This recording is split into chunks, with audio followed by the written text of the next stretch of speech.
The anime begins with Haruka, our edgelord, crouched behind a tree witnessing your family reunion, only to blow his cover by stepping on the smallest twig that is smaller than your peen. The goblin spotted him and gave chase, but Haruka smirked, confident in his abilities. As he leaped into the air, the goblins all stumbled into the trap he'd set. Pleased with himself, Haruka silently congratulated himself for surviving solo in another world. The scene shifts to the past, explaining how Haruka ended up in this situation. Born a natural loner, he never wanted anything to do with his classmates, finding them annoying and a distraction from what he loved most, reading. Back in his classroom, the social divisions were obvious. Big giant girls, delinquents, jocks, nerds, the class rep, and the rest. However, Haruka didn't belong to any of them, and he liked it that way. One day, a magic circle appeared in the middle of class. Haruka, being a fan of manga, recognized it but also remembered how annoying it would be to get stuck in another world. He hinted the idea of being surrounded by people. As panic ensued, he tried to make his escape, cleverly crawling into an air vent. But to his luck, the magic circle expanded, chasing him, and eventually he ended up in the typical white void.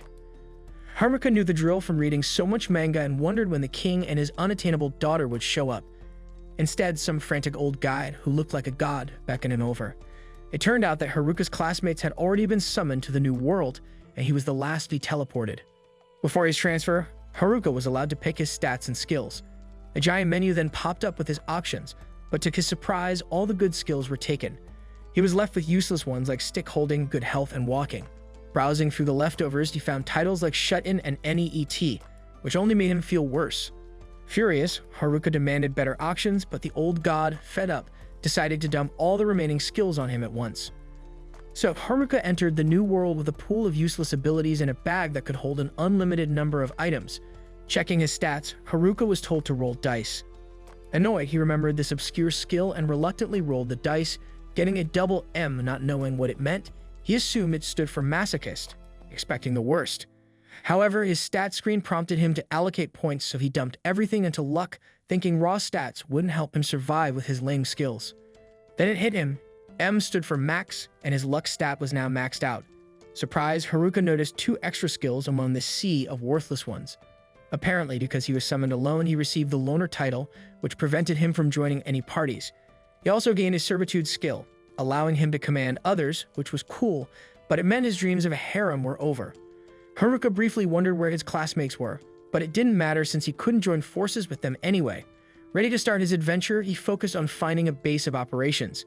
In the forest, denser than your mom, he worried about encountering monsters. He searched for a useful skill, but only thought of one that allowed him to doze off. While sorting through his items, he tried on some contact lenses, which surprisingly gave him the appraisal skill. This helped him find edible mushrooms that boosted his abilities. With his bottomless bag, he grabbed as many as he could, apologizing to the bag for initially thinking it was useless. After drinking some water, he heard a noise in the distance. Following the sound, he discovered a cave. Praying he wouldn't run into any monsters, Haruka decided to make it his base. With his camping gear and temperature magic, he lit a small fire and realized that his supposedly useless leftover skills were turning out to be more helpful than he thought. Haruka checks his stats again and is surprised to see his temperature magic has leveled up, unlocking fire magic. This could be helpful, but he still worries about how he'll handle a monster if one shows up, since right now his only weapon is a stick. Despite these concerns, he ends up falling asleep without a care. The next morning, Haruka wakes to find everything is fine. His items repel monsters, and his shut-in title creates a protective barrier around his base. Now that he has fire magic, starting a fire is much easier, so he cooks himself some breakfast. He uses the beef jerky from his bag and the mushrooms he found the day before. The meal is surprisingly delicious, and Haruka feels grateful for his villager starter bag, though he thinks it's more of a survivalist's kit. Determined to gather more food, Haruka heads out but knows his top priority is figuring out how to protect himself from monsters. Unfortunately, his worst fear comes true when he encounters 2 goblins. Though they're small fry monsters, their stats are higher than he expected. Haruka doubts he can win but realizes he has no choice. Eventually, he'll have to learn how to fight monsters. His stick seems inadequate, but he remembers he has a skill called wrapping, which lets him enhance objects with magic.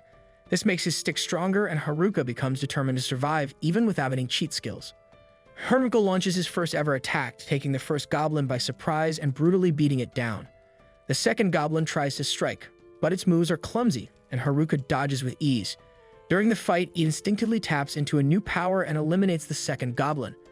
Afterward, he feels proud of his victory and heads back to his base, bringing one of the goblin's clubs with him. However, after comparing it with his enhanced stick, he decides to stick with what he has. Upon checking his stats, Haruka is thrilled to see that he leveled up and his stats have more than doubled. His cane mastery leveled up as well, which confuses him since all he did was swing the stick a few times. He also gained magic infusion, likely from enchanting his stick, and even his calisthenics skill improved, which he jokingly attributes to his habit of never skipping morning exercises. Later, Haruka gets tired of eating mushrooms and longs for meat, but knows the class rep would scold him for being ungrateful. After finishing his meal, he tries out magic infusion on himself, enhancing his physical and magical defenses. His appraisal skill also levels up, but it's still showing question marks on most of his items, which he finds odd. Deciding not to overthink it, he heads back out. While wandering the forest, Haruka feels blessed to find something, but it's just another mushroom. He's tempted to search for meat other than the one below, but reminds himself to practice his magic instead. His enhanced body now feels so light, it's almost like teleporting, and his dexterity has skyrocketed as well. He encounters a more powerful goblin and defeats it easily, gaining enough confidence to believe he could take on a group of 3. However, when he actually runs into such a group, his cowardice kicks in, and he decides to avoid more fighting for the day. By day 5, Haruka manages to defeat a goblin in a single strike and decorates his base with some fancy creations he made using magic. Pleased with how well his new life is shaping up, Haruka feels a sense of accomplishment. That night, while chasing a meaty rabbit, Haruka senses something unusual. To his dismay, it's his classmates. To make it worse, the ones approaching are the delinquents. Not wanting to get involved, Haruka checks the other direction using his clairvoyant skill and is horrified to see the big giant baddies. The jocks are also nearby, and though the nerds are close too, Haruka would rather not interact with them either. That leaves the class rep and her group. Haruka has known the class rep since grade school, and though it would be smart to make allies in this dangerous world, he stops himself. But in this moment of reflection, Haruka realizes how free and independent he feels, living on his own terms without anyone interfering. He values this newfound freedom more than anything and makes his final decision. They'll conquer this world alone without relying on anyone else, fitting for our true edgelord. While celebrating his loner status, Haruka got a little too carried away, making enough noise to catch the attention of the nearby delinquents. Panicking at the thought of being discovered and possibly getting backshots, he quickly dove into the bushes to hide. One of the smug delinquents, however, sensed something was off and began walking towards the bushes to investigate. Luckily for Haruka, a rabbit hopped by and distracted them, causing the delinquents to lose interest and walk away. Relieved, Haruka decided to follow them from a distance. The delinquents eventually gathered by a riverbank, casually chatting about typical guy stuff. Haruka was disgusted by their behavior, feeling grateful that the class rep was too sensible to ever be interested in guys like them. Suddenly, he noticed the delinquents had grabbed a nerdy classmate named Tanaka, treating him like a walking encyclopedia for answers about their abilities. After a while, they headed upstream to find the other classmates, but Haruka had no interest in joining them, so he returned to his cave and began cooking mushrooms. While checking his stats, he noticed his loner skill had leveled up, likely because he'd stayed away from the others. Despite this, he was still stuck at level 3, probably due to his Master of None skill, which made him good at everything but unable to focus on improving a single skill. Another skill, Blockhead, puzzled him as it seemed more like an insult than a useful ability. Trying to ease his worries, Haruka resorted to stress eating and went to sleep. Later that night, he was jolted awake by KSI's new song. Expecting to find the delinquents again, he was surprised to see the nerds engaged in an all-out battle with goblins. Their fighting skills, however, were about as effective as my 5 feet under grandmother's skills, which made Haruka chuckle. He considered whether to help, but when he checked their stats, he was shocked. The nerds had powerful cheat skills and were way higher level than him. He remembered that his class was filled with top-tier students, whether athletes, geniuses, or children of celebrities, making him the only average guy. Deciding the nerds could handle themselves, he headed back to sleep. But just as he was about to settle in, he sensed something nearby. Turning around, Haruka saw 2 goblins sneaking up on the nerds, ready to give them backshots. Feeling bad for them, Haruka decided to intervene. With a single swing of his big black thick staff, he knocked the goblins out, surprising the nerds who hadn't expected to see him there. They thanked him and followed him back to his cave. Upon seeing the beautiful, well-organized cave, the nerds were astonished. It was spotless, filled with useful items, and shockingly clean. They asked how he managed to set up such an impressive space. But Haruka simply replied that his earth magic and a few low-tier magic skills helped him out. Curious, Haruka then asked what had happened to the rest of the class. The mood shifted, and one of the nerds, glasses fogged up, looked down before explaining. He revealed that when the class had first been transported to this strange world, everyone was in shock, unable to comprehend what was happening. But the nerds quickly figured things out, realizing they had cheat skills. Meanwhile, the big giant girls were whining, and the class rep was trying her best to calm everyone down. The delinquents, noticing the nerds weren't as scared, threatened them for information about this world. But before they could act, they were ambushed by goblins. Chaos broke out. The big giant girls cried, and even the delinquents scrambled into a corner. But this was the moment every nerd dreams of. The nerds sprang into action, using their knowledge of fantasy worlds to fend off the goblins with ease. The gym bros eventually joined in, and together they defeated all the goblins in the area. The class rep took charge again, leading everyone to a safer spot near the river where they could see approaching danger. The nerds then helped explain the basics of survival, and the class set up camp, with tasks assigned to each group. However, not everyone cooperated. The big giant girls were the first to rebel, deciding they didn't want to participate in setting up camp and leaving on their own. Seeing this, the delinquents followed suit. Despite the class rep's efforts to keep everyone together, the class fractured into smaller groups. The rep, along with the nerds and a handful of other students, tried to hold things together, but the nerds were forced to take on most of the work, from battling goblins to maintaining the camp. The nerds were also focused on raising their levels as quickly as possible to avoid falling under the control of two dangerous skills, both held by the delinquents. These skills could potentially control everyone else, and the only defense was a high level of magic resistance. Unfortunately, the delinquents caught on to this and began leveling up as well, determined to maintain their dominance and keep their skills in power. The nerds soon shared their plan with the class rep, who decided to train and level up as well. After a few days, the delinquents finally mastered the mind control skill and conveniently stumbled upon the class rep while she was walking nearby. Wasting no time, these scumbags tried to use their new skill on her, but the class rep was ready. She stunned them with a taser, leaving them writhing on the ground. The nerds helped carry the delinquents back to camp, where their plot was exposed and they were kicked out of the group. Unfortunately, the nerds' victory wasn't the happy ending they'd hoped for. The delinquents, fueled by rage, turned on their classmates. They burned down the camp and chased after the nerds to exact revenge. The entire camp was destroyed, and no one dared stand up to the delinquents, especially now that they had mind control abilities. This devastated the nerds, who had worked tirelessly to build the camp. To make matters worse, the class began blaming the nerds for everything, saying they shouldn't have provoked the delinquents in the first place. Slowly, everyone turned against them. Only the class rep stood up for them, but the situation had become too awkward. In the end, the nerds decided to leave. Haruka, amazed by what he just heard, hugged the nerds tightly and called them true heroes. To cheer them up, he threw a party where they stuffed themselves with mushrooms. The next morning, as they said their goodbyes, the nerds asked Haruka if he wanted to join their group, since he seemed to fit in well with them. They planned to head to a nearby town to become adventurers, but Haruka turned them down, reminding them that he's a loner. With a casual dismissal, he sent them off like a big brother shooing away younger siblings. Haruka decided to check on his remaining classmates, especially the class rep. On his way, he encountered a rabid wolf, which bit his arm. Despite the injury, he managed to knock the wolf out and kept moving. By nightfall, he reached the area where his classmates had been camped, only to find the remains of their camp. Using his tracking skills, he followed their footprints, but suddenly sensed a group of big giant girls heading straight for him. He tried to slip away, but they spotted him and shouted for him to stop. Haruka bolted, knowing he shouldn't get involved with them, but they caught up and demanded to know where the nerds were. Annoyed, Haruka asked if they just wanted the nerds to do their errands again. The big giant girls told him to shut up, admitting they'd realized their mistake and how the nerds had kept them a lie all this time. They just wanted to apologize. Haruka, unfazed, told them to let it go since the nerds were long gone. He warned that they'd be doomed if they chased after the nerds without knowing how to handle the monsters along the way. To his surprise, the girls started crying out of nowhere, saying they genuinely wanted to apologize. The captain of the big giant girls begged Haruka to teach them how to survive, promising to give him anything he wanted if he helped. Reluctantly, Haruka agreed. The girls followed him like lost puppies, attacking whatever Haruka killed. When one of the girls got injured, Haruka gave her a potion to heal herself, but she, being clueless, thought it was champagne and poured it all over him. Frustrated, Haruka wondered when he'd finally get back to his cave and relax. As he zoned out, the class rep spotted him and called out his name, seeming happy to see him.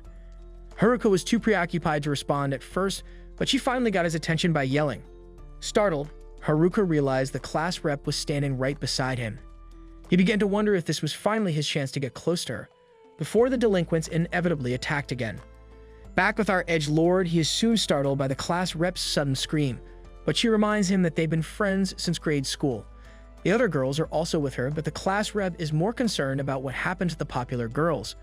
Haruka struggles to explain as he doesn't fully understand how they came under his control. Deciding to be honest, Haruka tells her that the girls have become his servants. This only makes the class rep angrier, pointing out that the domination skill is meant for monsters, not people. However, Haruka insists it was just a mistake, but none of the girls believe him. Feeling cornered, he decides it's time to leave, but they quickly stop him. Haruka, being a loner at heart, just wants to go home alone. Soon, the class rep snaps Shimazaki out of Haruka's spell and turns to her for answers. Haruka doesn't mind since it gives him a chance to slip away, but the class rep tells him to stay as they discuss what happened. Ignoring them, Haruka then begins practicing his home-building abilities, focusing on creating a basement. Things go well at first, but not long after he finds himself accidentally burying himself underground. The class rep helps him out and explains that Shimazaki told her everything. She quickly realizes Haruka was just trying to help, though Haruka has no memory of saying anything like that. The girls thank him for being so kind, but all Haruka wants is to go home. The girls, however, continue pressuring him for help. The class rep asks what he means by home, and Haruka explains he has a place in this new world. The class rep is shocked, thinking he was born here, but Haruka clarifies that he built the house himself. Soon after hearing this, the girls then gather to discuss their plans before asking how many people can fit in Haruka's home. He estimates that it could hold at least 240 people, which equates to the size of your mother. They then ask if they can stay with him for a day, which shocks Haruka. This initially flustered him as some high school girls want to spend the night at his place. But the class rep points out that he's the only pervert around. Soon he leads them to his house. The girls are impressed, especially with the path leading to it. The class rep even jokes about whether he has a convenience store nearby, but Haruka explains he's planning to build a pharmacy first. When they arrive exhausted, Haruka welcomes them in. The girls are amazed at how luxurious his home has become with all the upgrades. Haruka, of course, directs them to the kitchen, but they're more interested in the bath. To his shock, they all undress and jump right into the bath, leaving him to think that living in the forest has turned them insane. However, deep down, our edgelord is secretly pleased to finally have some alone time that only loners can appreciate. The class rep later comes to thank him, explaining that the other boys had abandoned the girls, leaving them worried. But being around Haruka and enjoying the comforts of his home helped calm them. She's upset that she didn't do more for the group, but Haruka assures her that she's done plenty. Sure, she didn't do as much as the nerds, but Haruka points out that those guys never went outside in the old world and have basically been preparing for this situation by playing games their whole lives. The next morning, a girl wakes him up saying breakfast is ready, but Haruka just wants to sleep a little longer. She then asks him to get up for her, which feels a bit too forward, given the situation. But Haruka was quickly left speechless when he discovers the girl has made fish for breakfast. He then takes a bite of the delicious fish and is immediately overwhelmed with emotion, bursting into tears because it's been ages since he's tasted anything so good. The class rep is baffled by his reaction, pointing out that he lives right next to a river, but Haruka explains that despite living near water, he hasn't been able to catch any fish. They're too quick and slippery, so he's been stuck watching them swim while he eats shrooms like a crackhead. One of the girls then demonstrates how she uses lightning magic to stun a whole bunch of fish in the water at once. Haruka, intrigued, asks her to show him again. As she prepares to attack, Haruka uses his packing skill to wrap around the lightning magic. This allows him to manipulate the magic and use it to stun and capture some fish himself. He celebrates his success and even realizes that he has learned the lightning magic skill in the process. However, Haruka isn't exactly sure how it worked, but he explains to the girls that by combining his packing skill with magic, he can acquire the elemental properties of the magic. The class rep is amazed at how overpowered this sounds, but Haruka dismisses it, saying he was stuck with all the worst leftover skills. Even bad skills have their uses, he concludes. The girls are planning to find a nearby town, but they want to level up first. Haruka agrees that leveling up is a good idea, especially if they want to face the nerds again, though the gossip girls clarify that they just want to thank them. When Haruka asks the girls for their current levels, he is shocked to discover they're all over level 16, while he's still only at level 7. He decides to start their training by having them fight some low-level kobolds. Confident, the girls approach the level 3 monsters, but things don't go as planned. They end up knocked out. Haruka is pleased that his magic tent is able to expand, but the girls take advantage of this by gathering inside for a post-battle review. Most leave afterward, but the purple-haired girl from earlier stays behind. She apologizes for her behavior that morning and reveals that she was just testing him. The other boys had done weird things to her before, so she wanted to see if Haruka was the same. She then realizes he's different as he gave them a place to stay, food to eat, and even taught them how to fight. She also plans to wake him up for breakfast the next day, and Haruka bids her goodbye, calling her the fish girl. The following morning, Haruka enjoys his breakfast as he overhears some of the girls planning a rematch with the kobolds. The class rep intervenes, saying they're not ready yet and need more training. After practicing against some goblins, the girls feel more confident and decide to face the kobolds again. Haruka is concerned, and his fears are confirmed when some of the girls are quickly knocked out or start faking illness. He realizes the class rep's training might not be as effective as she thought. Just when things seem hopeless, a few of the girls team up and manage to defeat the kobolds. They celebrate, declaring that they won't lose to them anymore. Haruka is relieved because this means he can finally return to his peaceful loner lifestyle. But his relief is short-lived when the class rep happily announces that they can all travel together to the town. Moments later, as the girls prepare for the journey, Haruka has the purple-haired girl stuff her bag with as much as possible. The class rep comments that they're going overboard, causing Haruka to jokingly suggest leaving the purple-haired girl behind. As the group embarks on their journey, Haruka advises the class rep that anything could happen, but he's optimistic, declaring that they just need to stay sharp. Meanwhile, elsewhere in the forest, another student is running for his life. In his panic, he trips over the tiniest pebble imaginable. The person he was fleeing catches up to him, and the student begs for his life, saying he doesn't have the skills the pursuer wants. But the mysterious figure ignores his pleas and mercilessly makes out with him until he stops breathing. The next day, Haruka leads the group through the forest, alert to the possibility that their bullies might be lurking nearby. As the leader, his priority is the group's safety, and the quickest way to ensure that is to reach the city as soon as possible. But the bullies aren't their only worry. The forest itself holds its own dangers. Suddenly, a massive orc blocks their path. Haruka orders everyone to stand back and carefully assess the situation as he faces the creature. The orc swings its club, narrowly missing, giving Haruka a chance to gauge its speed. According to what they know, this type of orc has high resistance to physical attacks, and magic is the best way to defeat it. With that in mind, Haruka opens his menu, browsing his spells across the 4 elements: fire, water, earth, and air. Abilities he'd honed in practical ways, even for chores.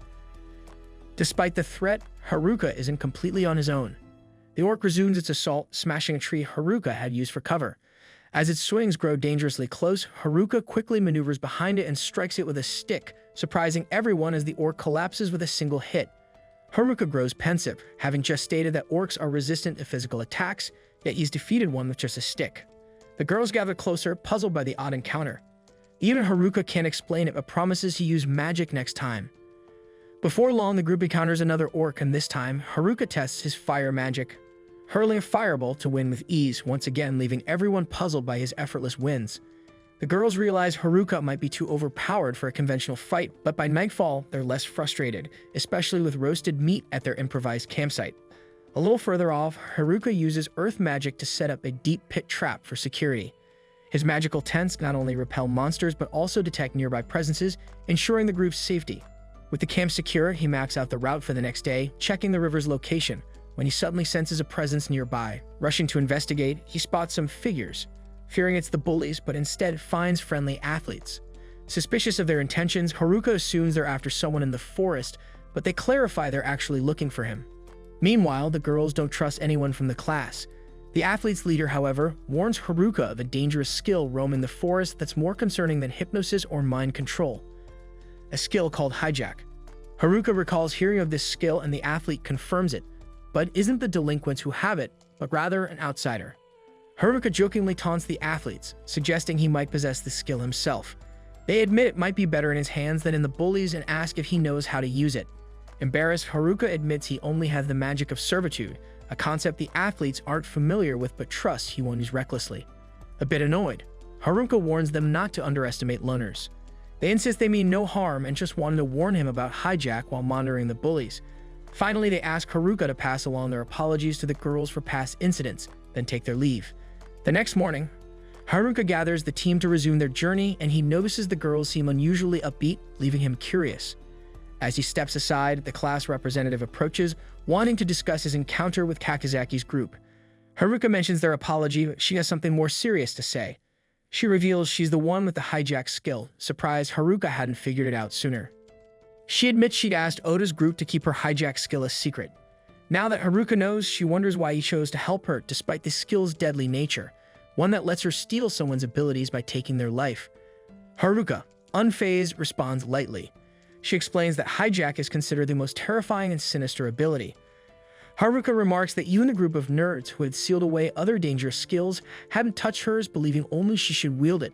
Touched, the class rep tears up, playfully blaming Haruka for making her cry, and he jokingly dashes off, though she's grateful for his support.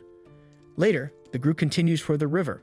Once they reach the spot Haruka had planned, he suddenly dashes forward, testing his magic infusion and using his magic weight skill to make himself lighter.